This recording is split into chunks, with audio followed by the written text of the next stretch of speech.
Always, always. I can't go 2 days without changing my mind. I seem wishy-washy, but I promise I'm not. That's why you Uh, and I get along. um, let's see. What was the last plan you knew of? You had gotten the job that I wrote you a review for in Colorado at the ski lodge, and you were going to stay there for a year. Yeah. Wow. Okay. Uh, I am leaving here June 22nd. I've got my flight already booked for Iceland and London. London. All right, can you hear me? Yeah, I'm catching bits and pieces. You're breaking up a little bit, but it's okay. Okay. So I'm going to be traveling all over Europe, spending a few months doing that. That I've had lately, and I want to skip one. To equator as it turns to winter, so it can kick back into summer. And I'm going to in Australia, New Zealand, and I'm going to try to make it to that workshop. And so that's all part of one big trip. And then I'm flying back in time to hike the Appalachian Trail. And then I'm heading to South America. Of course you are. South America is starting in Texas, Central and South America, the entire coastline. Like basically just put the ocean on my left and walk until I'm back in the States again. And when I end, that ends right at the Pacific Crest Trail, right at the trailhead to that. So I'm going to follow that and end my hike in Vancouver. Nice. So over the course of the next 5 years, it's going to be about 40,000 miles of hiking and just a tremendous amount of, and hoping no one will too crazy. But I've got people lined up to travel with me for a lot of it, so it should be okay. Okay. So this is pretty close to the original plan then.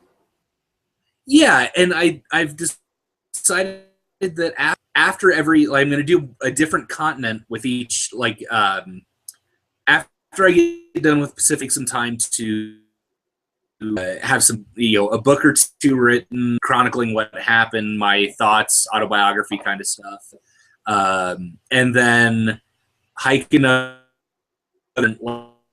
like I'm doing with, and come back and do scenic trails, go to another continent, come back, do a scenic trail, and do books in between. So after the Pacific Crest Trail, I'm going to go back to the South Pacific. After that, I'm going to come back and probably do the Continental Divide. Then go to Asia, come back and do John Muir, go do Europe and come back and do the Glacier Trail or Glacier, and then hit Africa.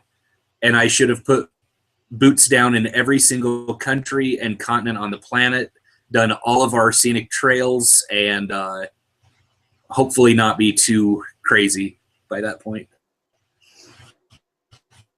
Well, the good news is you're already crazy, so it's a short jump. It's all comparative.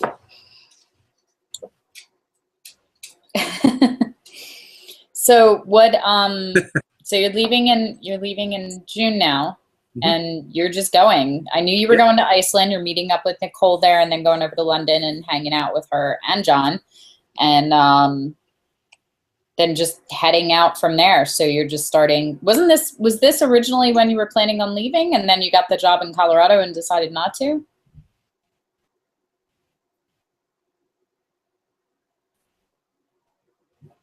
I had planned on waiting in South America first so that it would turn into summer while I was hitting the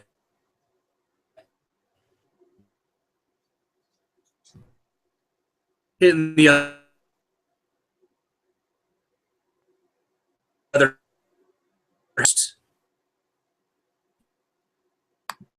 South America.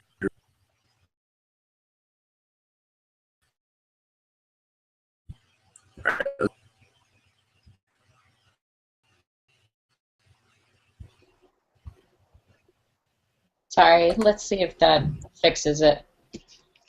Yeah, I shut off Photoshop and Bridge in the background also, so my computer is old and junky. So that's okay. It sounds like it's doing better now. It may have been on my end. We have weather doing weathery things here, and so the connection's been awful all week. Understood. So okay, yep, so you're at level 17 and you're in Path of the Protege. Are you planning on staying in that? Are you going to be able to run a cohort while you're doing all this traveling, or talk to me about where that leaves you? I think so. Yeah, quite a bit. I mean, that's a legitimate concern. I know that for the first, well, I don't know how much longer it's going to take me to get through the Path of the Protege stuff. Okay. Critiques, too bad. They shouldn't take too much time, and I know that's a couple levels of it. Reaching out to the other masters, that's just taken a couple days to really sit down and talk to people. There's not a lot of necessary steps, minus my meet the master video already. So it's really just a matter of the logistics of my travels functioning within the Arcanum. And I really think that and Path of the Protege leading for Europe. It shouldn't be too much of a hassle because I'll be the person I'm hiking with through Europe and all that stuff is okay with backcountry to an extent, but she told me, she's like, I'm not spending a week away from civilization. That's just not happening. So we're going to be stopping in, we're going to be going from town to town, nearest town to nearest town, rather than finding two big towns we want to go to and just doing like a through hike to get to. So there will be, I'll be in those hospitals. So for the first, I would guess 4 months of the time I'm in Europe, I should be very regularly online, probably as much as I am currently. Okay. Once I hit Australia, I'm going to take a few weeks to do some backcountry out in, the outback because, oh my God, I'm outback hiking in Australia. It's amazing. Right. But the cohort that I plan on building is going to be, though there's not anyone really like-minded with me, there's going to be a lot of people that are going to be, other adventurers that are going to try to bring into my cohort. So there are going to be a lot of really everyone in my cohort at some point is going to be taking time off. There's going to be a lot of exploration within my group. So they should understand, hey guys, I'm going out for a couple weeks on a backcountry. You got to put someone kind of a surrogate in charge that I think is going to be, able to elevate and knows kind of what my thought process is. Okay. I definitely think that it would be a good idea for you to look into that because based on current events, you can hear I check in 5 to 7 days a week, and I've already been kind of elbowed about the fact that I've been lax lately and been more absent. But I also think that has a lot to do with setting the standard early. So I know some of the other masters only check in once or twice a week, and their cohort doesn't feel neglected or like they're being left behind because that was just how it was from the beginning. So that's what they're used to. Sure. I can tell you from experience too that running a cohort that they need a lot of attention in the beginning. especially because a lot of them join Google Plus just to be in the Arcanum. So they're not familiar with the interface. And, you know, how many stupid things did we have with people not being able to, you know, share screens and split, you know, albums and things like that. It's a lot of stupid, mundane things until everybody kind of gets the hang of it. So just food for thought. But you have, it's only the 10th of April. So really, if you push through and get all your stuff done with the Path of the Protege, you could probably start your cohort before you left for London. And then it would be established. Yeah, and that's truly my goal. Okay. Because then once I'm in London, you know, and once I'm traveling, you know, again, doing the backcountry stuff, I'll be able to spend a few days traveling in countryside, wherever it is that to a place, stop in, upload, you know, talk to cohort, you know, do critiques, things of that nature. And hopefully my cohort, again, trying to get the adventurers and explorers, will see that, you know, their mentor is out doing it all day long every day, and they won't have the any hang up or any excuse not to do it themselves. Okay. Sounds good. What do you need from me? I don't know. That's just it. Like I had posted level 17, and it was, admittedly a little bit generic, but it was my first draft. Like, is this the right path? And I was told, and that's totally all right. I don't know where to go with that level, given how things have changed. Okay, well, given that things have changed, what is the benefit of that level for you now? I don't know. Okay. Is it beneficial for you now? Are you still planning on doing that? Like, talk to me a little bit about the level. Yeah, I mean, sponsorship is, of course, still vital. I'm actually, every day I check my email waiting back for a couple sponsorship, you know, response. One of the big things that I've noticed with the sponsorships is that because they want photos and marketing of new products, they are very time sensitive for when they have their sponsorship stuff start. Like one of the companies, Big Agnes, is one of the better companies for super ultralight camping gear. And I reached out to them, and on their website it even says, like, if you're looking for sponsorship, don't even send us an email if your trip is more than 60 days away, because they want to give you the newest, best, go use it now, get us pictures for the next magazine. You know, like they're not interested in, oh, next year you're going on a trip. Congratulations. Who cares? Have you found that a lot of the companies are doing that, or is there stuff on a lot of them about the sponsorships?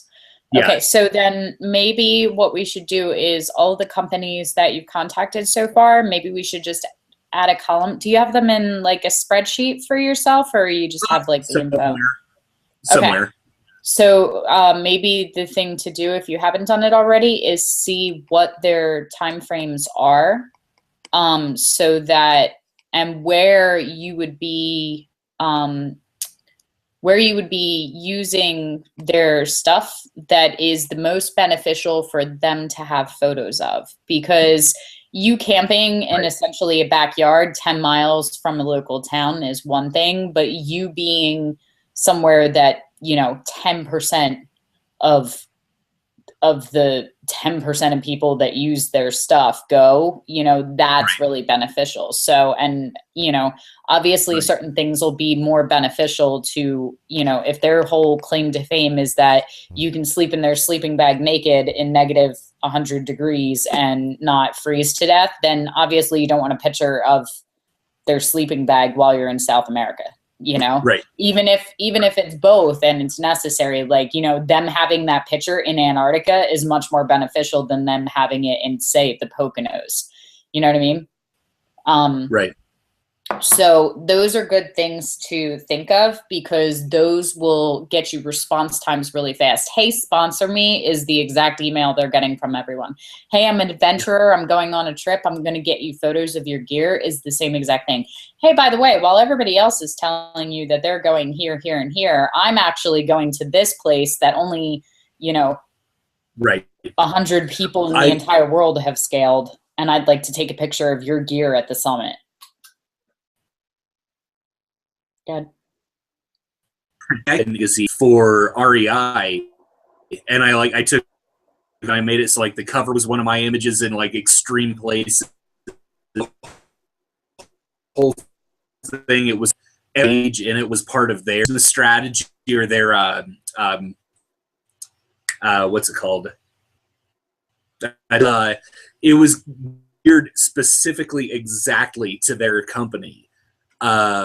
And it was like 10 pages, big pictures, all that fun stuff. And it got a really quick response, but they said the same thing. They're like, well, that's great, but without a travel itinerary and without, you know, going right now, we don't care.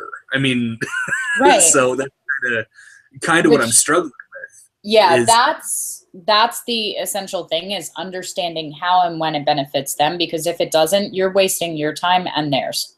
And it's a lot of expended energy and mental frustration for nothing. So, and that's what I'm seeing on the sponsorship side, which in itself I can figure out. I mean, other people do it. I can find a way to do it. I guess it's actually kind of a side note, because I guess the current level that I'm working, the GoFundMe and Kickstarter and stuff, which I have no idea how to make that happen now. Simply because my plans keep changing. Why is your plans changing the ability for you to do the Kickstarter? Because I think, and I could be wrong on this, but I think that if somebody says, yeah, I will give you X dollars for this trip, you're going to this place to see these photos of this thing, and then I go somewhere else, you know, I mean, it's not. Okay. I can understand that. So is there a way that we can keep it? Have you thought about maybe instead of doing a GoFundMe, maybe you should look at Patreon instead? Have you seen my Patreon thing? Oh yeah, I follow you on Facebook. I get all your updates and all. Okay, so, you know, but have you been over to the Patreon thing and seen the way it's set up? No, we started the that's the royal we, whenever the Arcanum started the Creation Wars. Okay. And I saw, so I mean, like, I'm familiar with the system. Okay. And I suppose I could. I don't know. So Patreon is I don't have any idea.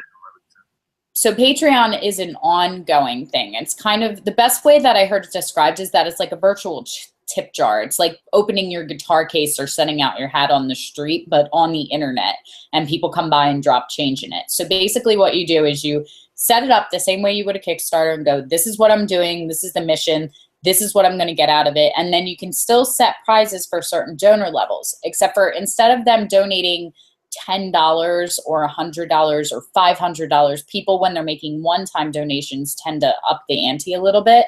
This is more of a continuous giving, where either they do it per creation, which means every time you posted a print or a blog or whatever you wanted your, you know, your creation to be, they would pay, or they pay it on a monthly subscription fee, where it's, look, I'm getting in a plane or a car, and I'm going here, and then I'm hiking through these countries, and I want to hit these things.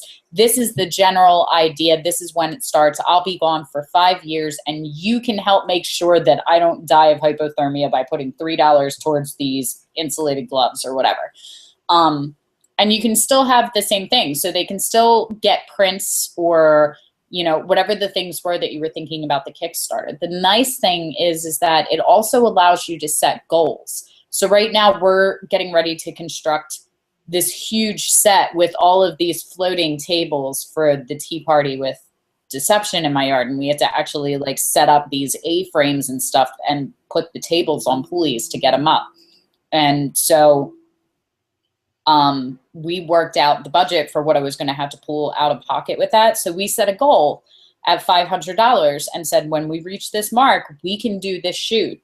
When we hit 2,000, we can go shoot the Monarch during the Monarch migration down in Mexico and fly everyone down there. When we hit this mark, so you can set actual goals and go, look, when you guys reach so many dollars a month, I can afford to go here. Does that make sense? Yeah, for sure. So it works the same way, except for that money is coming in every single month then at the first of the month, or it comes in per creation. So if you wanted to do it, say, per print, like you're going to take, a high-res print, and if they contribute at least $5, they get, a low-res desktop screensaver photo or, wallpaper for your, whatever it is, they'll get that for contributing. But you can say, I really want to go to these points, and this is what I need to get there, because I have to invest in this and this and this. And then every, if you do it by creation, every time you post an image, they'll get charged. Now, the neat thing for them is that they can actually set a ceiling. So if I wanted to go and I went onto your Patreon and I pledged $5 per creation, I can still set a monthly balance and say not to exceed $20. So if you give me one print that month, I'll give you $5. If you give me two, I'll give you 10, 3, 15, 4, 20.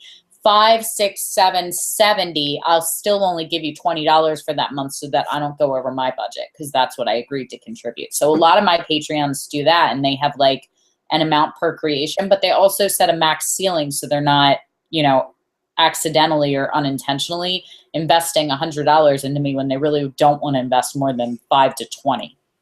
Sure. So I think that might be a better. I think that sounds like it's more appropriate for the way that I'm doing this. That I was really struggling trying to find a way to make the Kickstarter work and the GoFundMe stuff. Like ideas was the thing with those. It was like for people buying the prints or the images. It was like, well, when's the delivery? Well, shit, I don't know. I'm probably not going to be back in the country for 3 years. Right. So I was really struggling trying to find ways to make that work. Yeah. So the nice thing is that with Kickstarter and Indiegogo and GoFundMe, it's like usually like 30 to 60 days, and then it's done, and it's a lump sum all at once. With this one, it's a monthly stipend. So you can have it your entire trip, and then you can just update. Like there's a creation tab and an activity tab. So on your activity tab, you could be putting in, I'm now in Iceland. I'm going here. Nicole and I, one of my other apprentices, are going to be taking photos at this beautiful place. And then I'm flying to London. Where should I go? Here or here? If you donate another $10 this month, I can actually get to this location, and I'll send everybody on my list a postcard that says, wish you were here, from the top of such and such mountain or whatever. But that way you can update it as you're going on, and you can say, my next stop is I'm going down to this country. Here are all the monuments. In order for me to get to this one, I need you guys to pull through for me and donate this much, but I'll be sending you each a print, or I'll be doing, X, Y, and Z kind of thing. That makes sense to me. Like that works.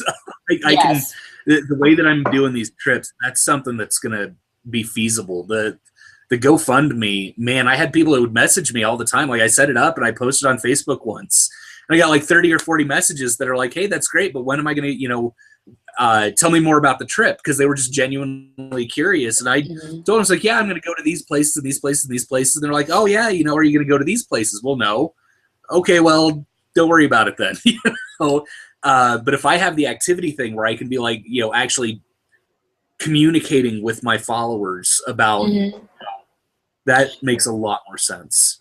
Well, the activity thing is really just for you to kind of post updates and things you're doing. Like you can, you know, you could even like, it's great for like Instagram photos, you know, if you have your cell phone or something little and just be like, this is where I am. Wait until you see the official print coming soon kind of thing, just to kind of get them interested.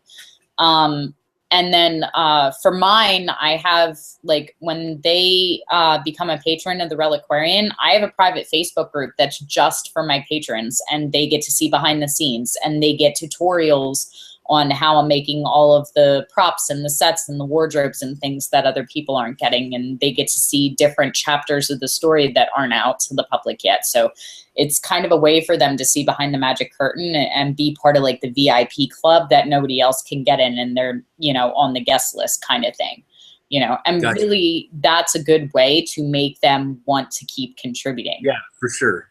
For sure. And that's something I could certainly see myself doing. Yeah. So it sounds like that would be a much better venture for you right now than worrying about setting up a one-time Kickstarter. Absolutely. Because like the big thing for me, like I can get where I'm going. Like I can get overseas. I can get to the other countries. I never have a lot of money, whatever. I'm sleeping in a tent, but I can get there. So having a big sum of money up front doesn't really help me that much. But if down the road something goes wrong and I have money coming in, awesome. That's when I need it, not before I start. Right. So maybe the thing to do is to do the Patreon and then just look at it. And I would set aside time to help with the, I don't know when I'm going to get you your prints kind of thing. Maybe one of the things you could do is do like, if you're a contributor at $25 a month for at least 10 months of the trip, you can pick any print that you want as, you know, an 11x14 signed by the artist kind of thing.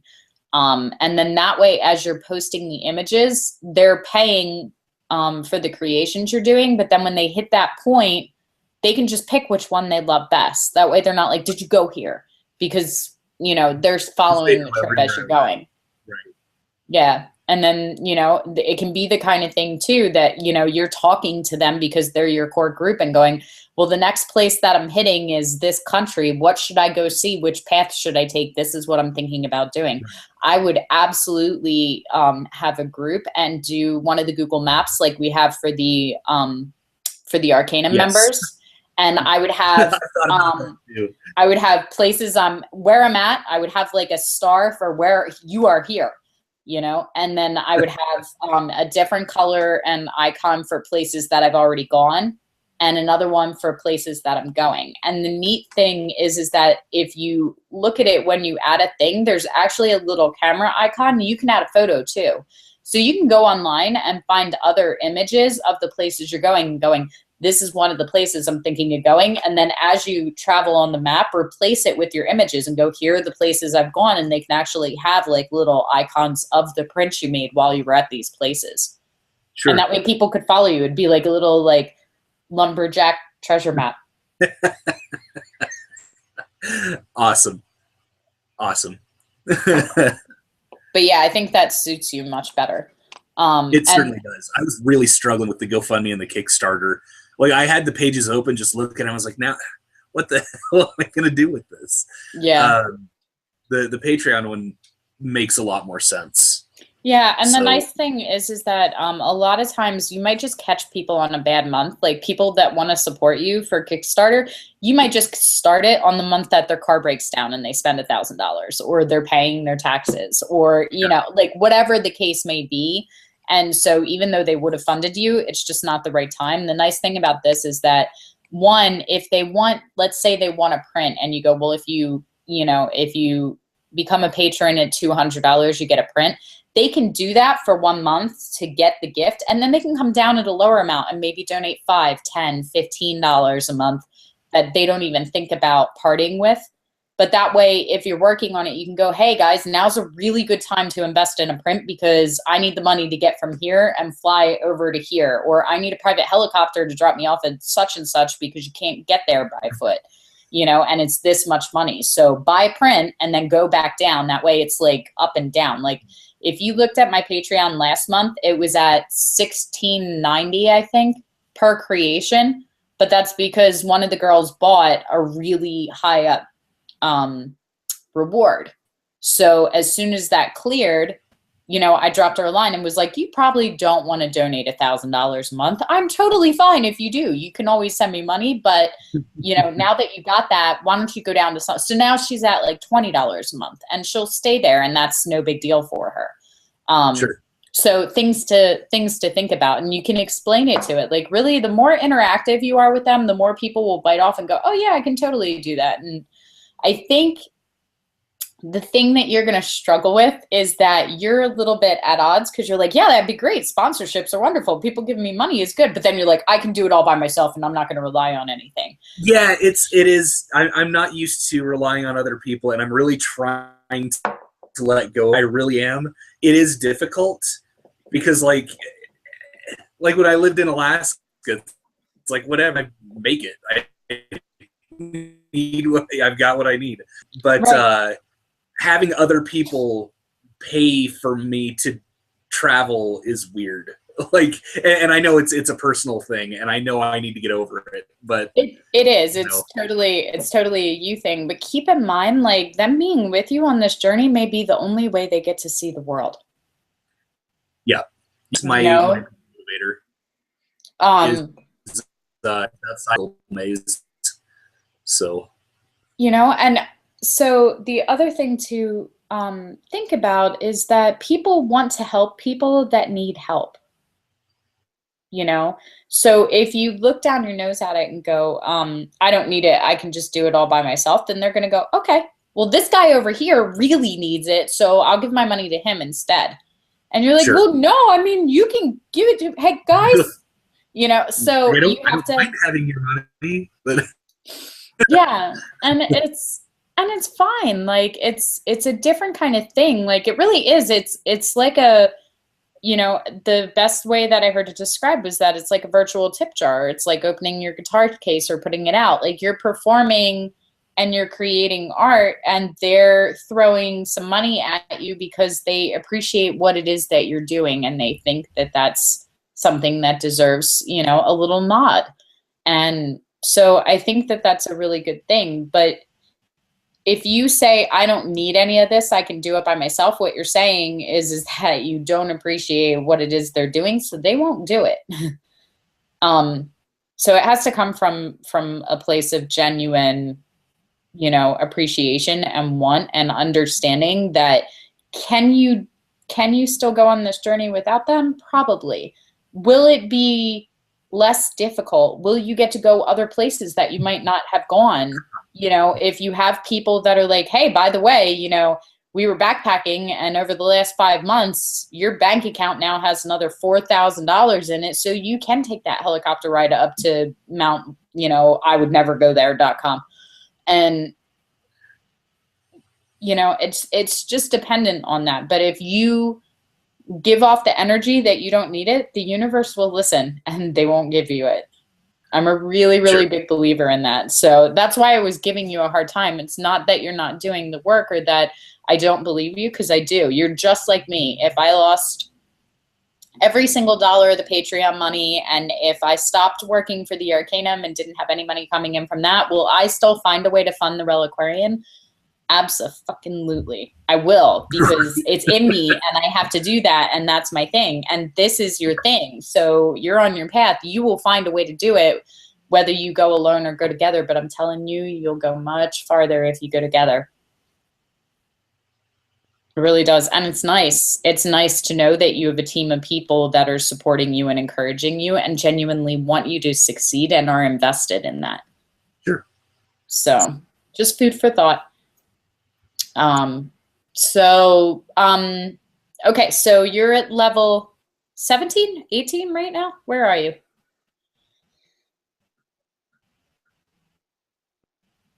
Sounds right. 7. Okay. So how are you feeling about the levels that follow that too? Do you want to amend any of them? Yeah.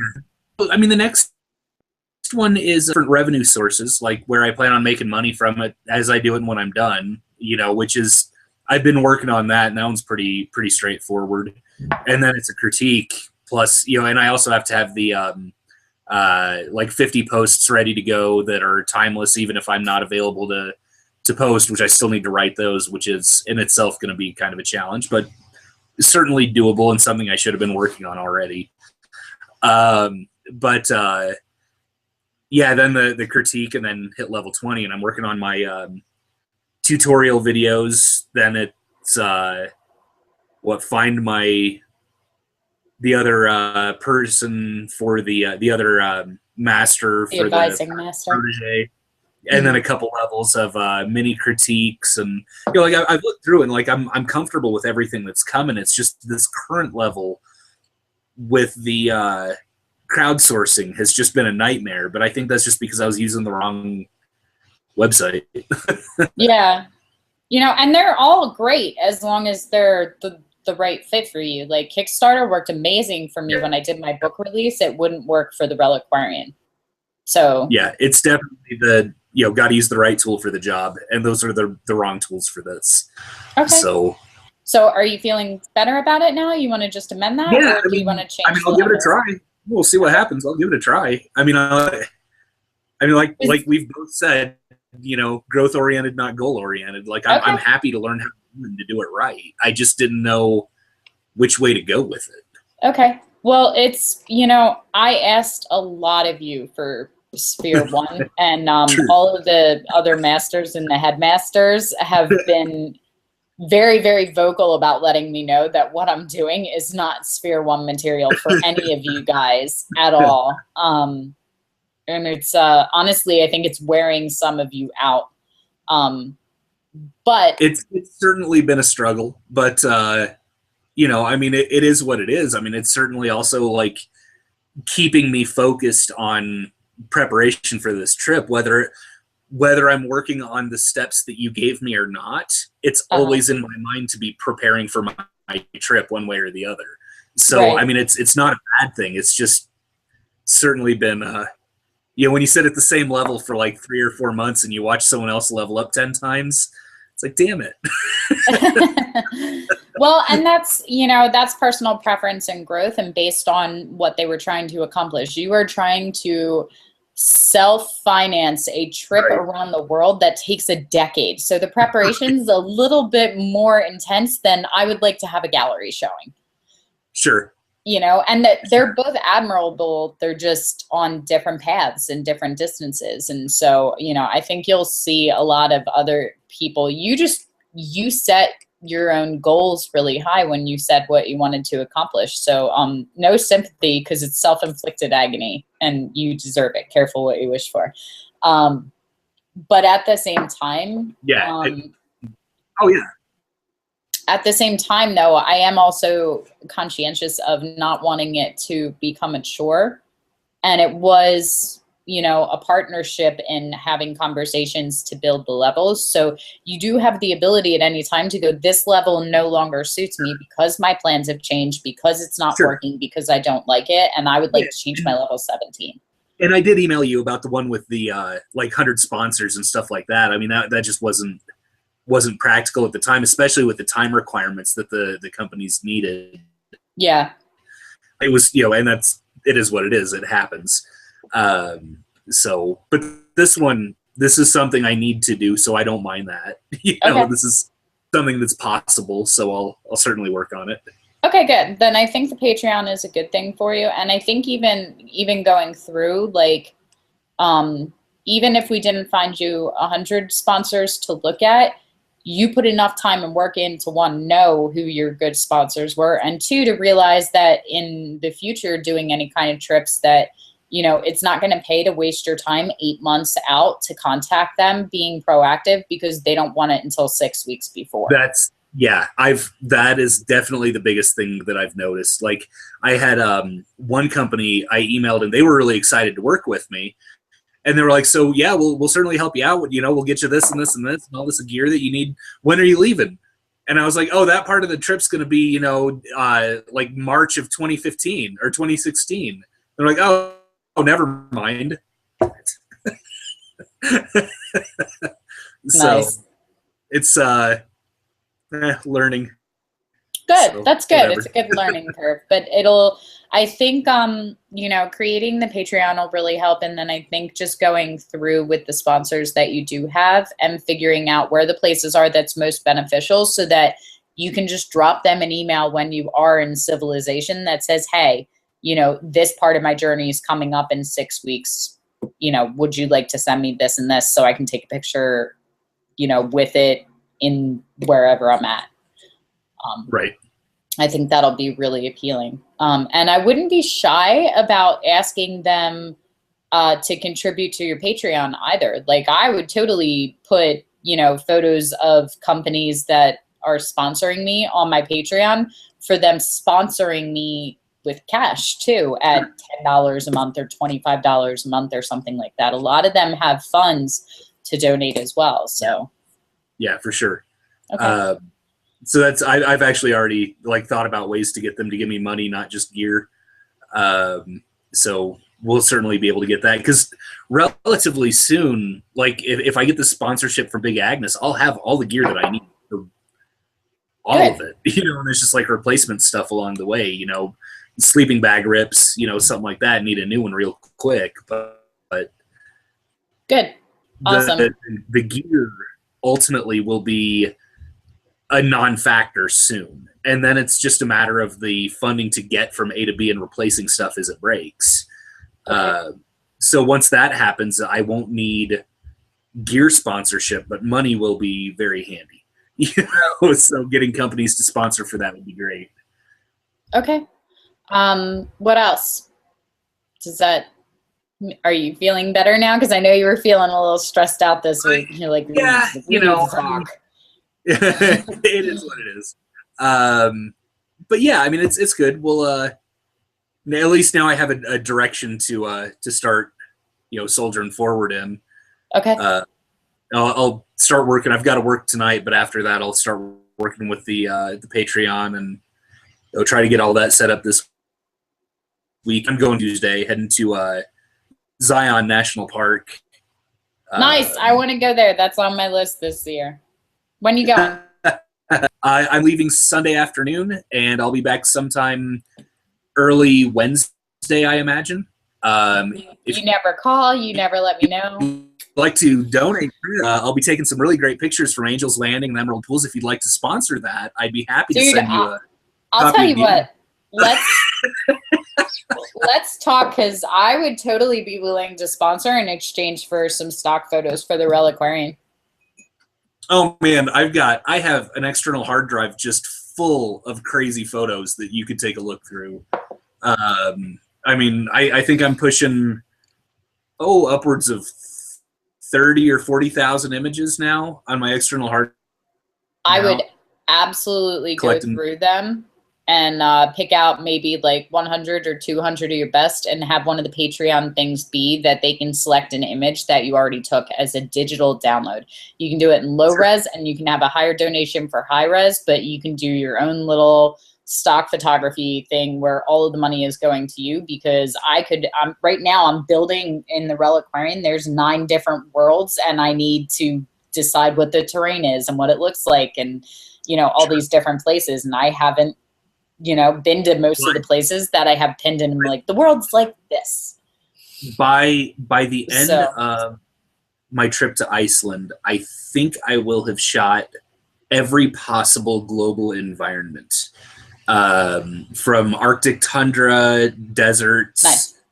Mountainscapes, volcanoes, glaciers, oceanscapes. I mean, I'll have it all after Iceland, and then you know, it's just a matter of selling it. So. But yeah, you know, we can talk about, you know, that. But yeah, the Angels Land. Yeah, but I mean, that's the kind of thing. Like the you know, the point that I was making earlier this week when we were looking at what you were offering for things is, you know, stop and think. If I was going to fund this guy, what would I want from him? Sure.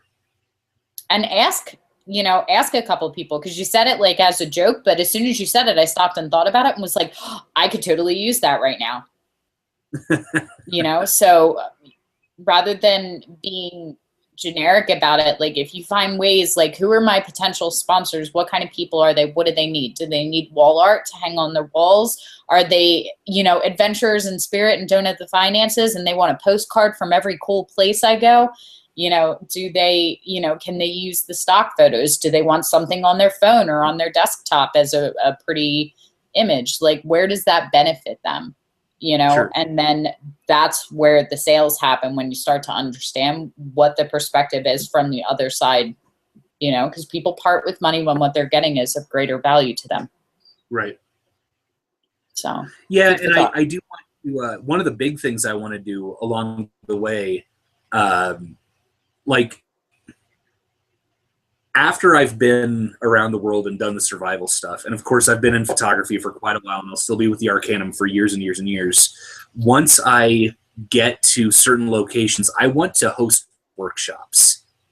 I want to teach in exotic locations. I think that's an awesome idea. Kind of like Art Wolf does, where he'll be like, yeah, I've got 20 slots for Iceland, $10,000 a piece, come on out, and then fills them up immediately. $1,000,000. He teaches them for a week how to shoot with them. I think that's a great idea. That's a great idea for the Patreon too. You know, you could pick 5 or 6 locations that you definitely know you're gonna hit and that you're gonna do a workshop at, and go, you know, we're doing workshops. You can sign up for X amount of dollars, because not everybody can drop $10,000 on a dime, no matter how bad they want to go. But if you had it at, like, if you knew that you were hitting this place in, you know, November 2016, that's so many months away. You know, if you were going to charge, you know, $4,000 for it, or $4,800, and it's, you know, 2 years away, then you can just break that down into a monthly donation thing, so that by the time, you know, you get there, they're all paid in full to go. You know, or they can pay monthly, and then whenever you get there, they pay the balance in full the month before it starts or whatever. So it can break down the cost for them. Yeah, because I was thinking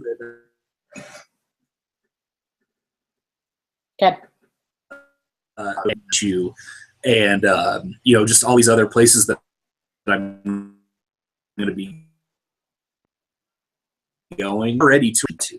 So if they're going to pay to go on vacation, just give me that money instead, plus a little bit, and then I show them how to shoot, then it would be beneficial to all parties. It's just a matter of getting my name out there enough that people aren't like, who the hell are you and why would I give you my vacation fund?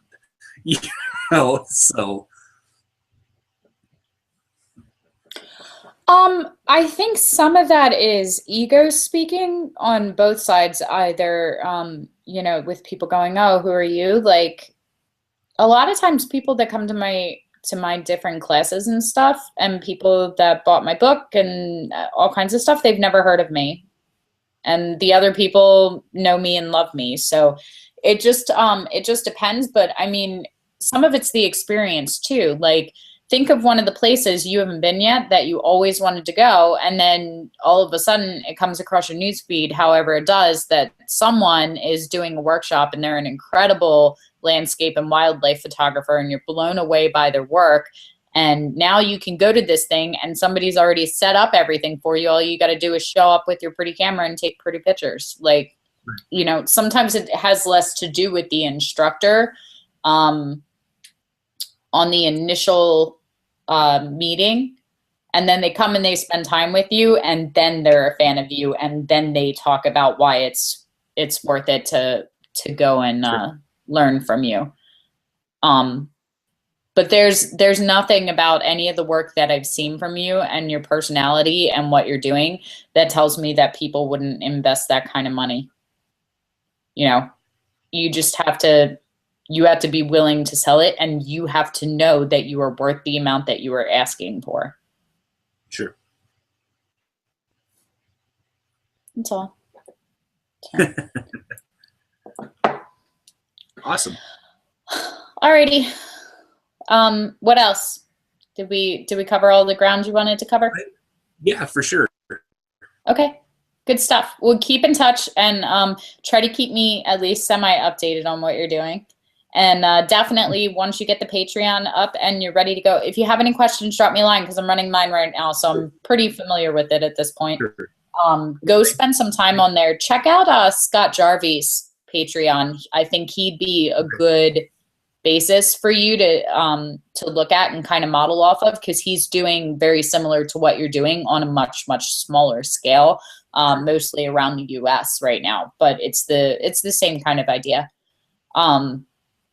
And when you get it up and going, drop me a line because I'll share it with my people on my Facebook fan page. That'll at least put it out to 10,000 for you. Sure. Okay.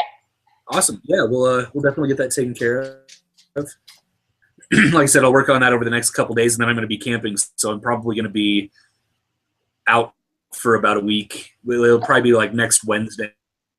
No worries. I'm here when you get back.